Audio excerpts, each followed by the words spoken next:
orang tua dari seorang siswa di Belitung Timur, tak bisa menahan tangis mendapati sang anak menjadi korban pelecehan seksual di sekolah. Mirisnya, tindak pelecehan itu dilakukan oleh satpam di sekolah tersebut. Pelaku diduga bernama RB yang telah mencabuli beberapa siswi di sekolah SD Kelapa Kampit Belitung. Juniarti, seorang dari orang tua korban, mengaku sedih dan kecewa sang anak mendapatkan tindak pelecehan tersebut. Informasi lebih lengkapnya terkait dugaan adanya tindak pelecehan di sekolah ini, saudara, wartawan Pos Belitung Brian Bimantoro di sana siap dengan informasi lebih lengkapnya. Brian, selamat siang, silakan dengan laporan Anda. Selamat siang, Nila, rekan studio, dan seluruh sahabat Tribuners dimanapun Anda berada. Bisa saya laporkan bahwa telah terjadi tindakan yang diduga pelecehan seksual yang diduga dilakukan oleh seorang satpam di SD negeri, di salah satu SD negeri di Kelapa Kampit, Belitung Timur, Provinsi Kepulauan Bangka Belitung. Tindakan asusila ini diungkapkan oleh Kepala Lembaga Perlindungan Anak Belitung Timur, Imelda Andayani. Dia sendiri mendapatkan laporan tersebut dari salah satu ibu korban yang mengatakan bahwa anaknya dipegang oleh satpam sekolah tersebut di area sensitifnya. Kemudian dari cerita anak korban sendiri, waktu saat itu dia sedang diperiksa suhunya ketika masuk gerbang sekolah. Saat itu tiba-tiba pelaku diduga pelaku yang berinisial RB berusia 65 tahun memegang area sensitif dari korban saat satpam tersebut memeriksa suhu dari salah satu siswi tersebut. Kemudian siswi itu menangis lalu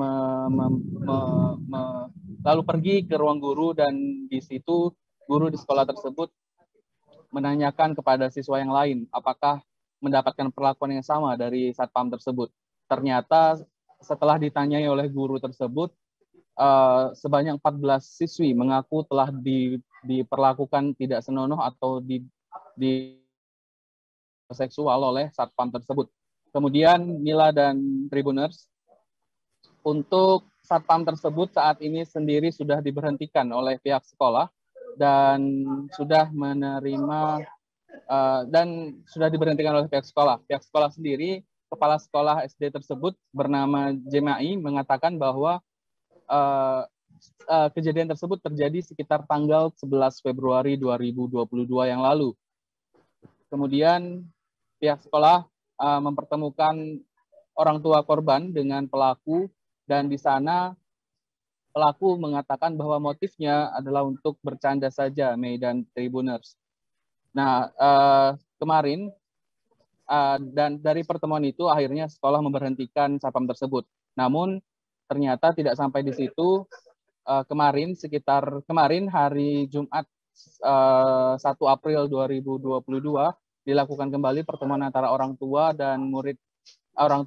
korban dan juga pihak sekolah yang dihadiri juga oleh Kepala Dinas Pendidikan Belitung Timur Sarjano, Camat Kelapa Kampit Syahril, Babin Kamtibmas, dan pihak-pihak terkait lainnya. Di dalam pertemuan itu, para orang tua diminta untuk menandatangani surat perdamaian yang menyatakan bahwa telah memaafkan diduga pelaku yaitu RB berusia 65 tahun yang merupakan mantan satpam sekolah tersebut.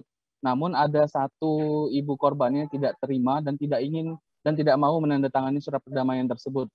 Dia bernama JN, dia mengaku masih marah dan tidak terima anaknya dilecehkan secara seksual oleh RB.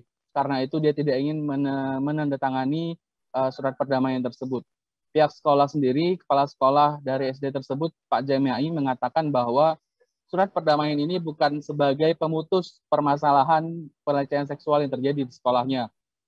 Dia mengatakan bahwa surat perdamaian itu hanya untuk meringankan hukuman dari pelaku karena usia pelaku sendiri yang sudah 65 tahun. Dan pihak sekolah sendiri ketika ditanyai kenapa tidak langsung melapor ke kepolisian, mengatakan bahwa itu adalah karena ketidaktahuan dan kurangnya pengetahuan dari pihak sekolah mengenai penyelesaian kasus yang terkait dengan perlindungan anak. Kemudian posbelitung.co juga sempat mewawancarai Kepala Kasarreskrim Polres Belitung Timur, Mei dan Tribuners, di sana di AKP Rais Muin mengatakan bahwa pihaknya sudah mendapatkan informasi tersebut dan informasi pelecehan seksual terhadap 14 siswi SD tersebut, dan saat ini masih akan ditindaklanjuti karena dia sampai sekarang belum ada pihak yang melaporkan kejadian tersebut ke kepolisian.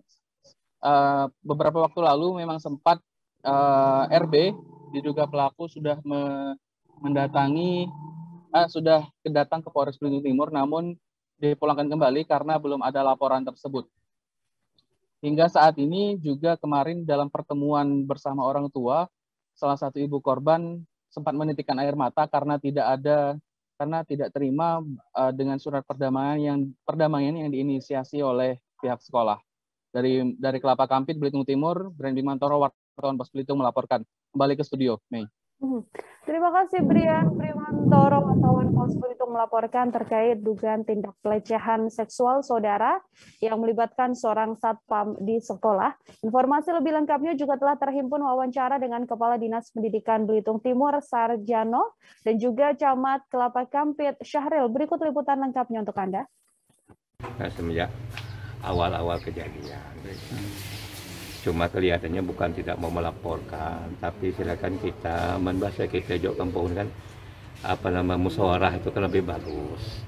Apalagi kan memang ya seorang tua kan gitu kan dengan anak-anak di sini yang aktivitas memang tiap hari seperti itu beliau kan.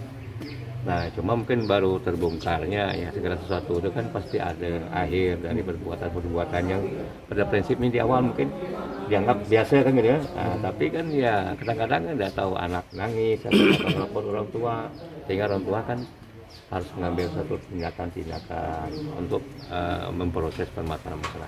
Mungkin lebih intinya ke depan kasus-kasus seperti ini jangan terjadi gitu. Iya, makanya tadi sedih dalam aku kapasitas sebagai pimpinan kecamatan bahwa Kampit ini kan termasuk angka kekerasan terhadap anak ataupun pelanggaran hukum ya oleh anak itu kan termasuk lumayan tinggi, baik sebagai subjek ataupun objeknya kan gitu intinya. Ya kalau ini kan objek ya, tapi karena jumlah muridnya kan sudah terlalu banyak gitu.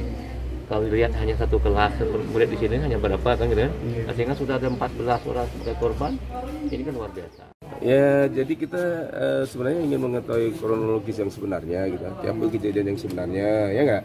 Apa ininya gitu. Tadi udah kita dengarkan sendiri ya, kejadiannya itu waktu itu lebih kurang 1,5 bulan yang lalu ya, atau 11 itu kan. Kemudian tanggal 14-nya itu baru ketahuan, kemudian ada tindakan dari kepala sekolah sampai pada pemberhentian kepada yang bersangkutan gitu kan. Itu artinya sebenarnya dari pihak sekolah itu sudah ada perhatian ke situ. Ya, nah, tinggal karena ini kalau kasus hukum ini kan yang bertanggung jawab adalah pelakunya gitu ya.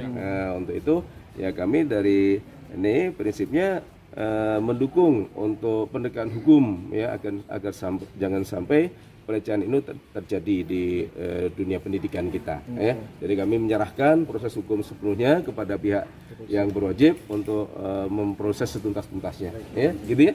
Ya, itu aja. Untuk evaluasi sendiri Pak untuk sekolah yang bersangkutan sendiri seperti apa Pak nanti ke depannya? Ya kita akan selalu nanti kita akan kerjasama dengan KPA yang berlindung anak ya. Itu ada satu lagi itu yang ada LPA itu berlindung anak. Kita akan koordinasi untuk memantau perkembangan anak-anak kita yang menjadi korban itu, bagaimana kondisi psikologis berikutnya kan. Nah, nanti tadi kan sebenarnya sudah ada tindakan pada tanggal 13 itu sudah dipanggil dari 14 Februari Maret kemarin ya. Maret kemarin sudah ada panggil untuk mereka dari LPA sama KPI itu sudah ini ya sudah datang ke kita juga gitu ya, datang ke SD ini untuk melakukan evaluasi itu. Jadi ini akan tetap kita pantau selanjutnya, jangan sampai mempengaruhi psikologi anak kita supaya tidak terganggu dalam pembelajarannya. Terima kasih sudah nonton. Jangan lupa like, subscribe, dan share ya.